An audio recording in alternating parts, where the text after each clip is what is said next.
Terrence has a habit of embarrassing himself in front of his classmate, Magnolia. Hi, Magnolia. This time, not only has he just shut a tentacle in his locker door, but in the shock of the moment, he forgot his locker combination. Let's see if we can save Terrence some embarrassment by helping him out of his counting problem. Terrence's locker combination consists of 3 different numbers: 12, 49, and 37. And Terrence knows that the combination ends with number 49. If each number is used only once, what percent of all possible locker combinations involving 12, 49, and 37 end with number 49? To answer that question, we need to find out 2 things: our whole, our part, then we'll be able to calculate a percent. Let's start by determining the whole.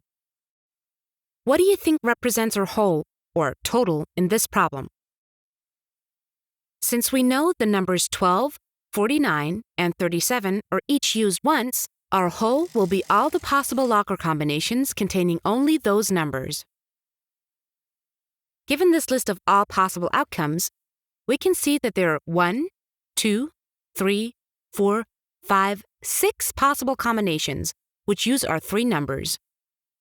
These 6 combinations represent the whole. If we are looking for the percent of combinations that end with the number 49, what do you think is the part in this problem? Take a look at the table and count how many combinations end in the number 49. Looks like these 2 fit the bill, so 2 will be our part. 2 combinations out of 6 equals 2/6, or 1/3. That means only 33.3% of all possible combinations end with the number 49.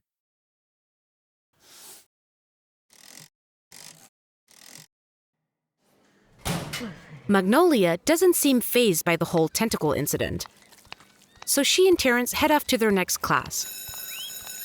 But it looks like there are just 3 open seats left, which means there are only a few possible seating arrangements for them to choose from. In what percent of these do Terrence and Magnolia end up sitting next to each other? Just like before, we need to identify the part and the whole in order to calculate a percent. So, what do you think represents our whole in this scenario?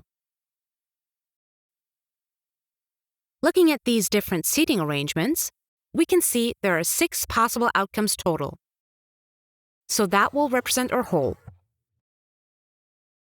Now, what should the part be in this problem? We want to know the percent of seating arrangements that have Terrence and Magnolia next to each other. So the part is the number of outcomes that match this description. Looking in our chart, we can see that Terrence is next to Magnolia in 1, 2, 3, 4 out of 6 possible options. Now that we know the part and the whole, we can calculate the percent. 4 out of 6 possible outcomes is 4/6, or 2/3. Rounding off our decimal, that means in about 66.7% of all seating arrangements, Terrence and Magnolia end up next to each other. So, while Terrence snags a seat, let's review counting problems. When dealing with counting problems, remember that you're really just working with parts, wholes, and percents. Given a list of all possible outcomes, count the total number of outcomes to find the whole. That number goes in your denominator. Then, figure out how many outcomes fit the criteria you're looking for. This number is the part, so that goes in the numerator. Finally, you can calculate the percent. Back in class with Terrence and Magnolia, I don't think that's the outcome that Terrence was hoping for. But maybe that new kid is nice.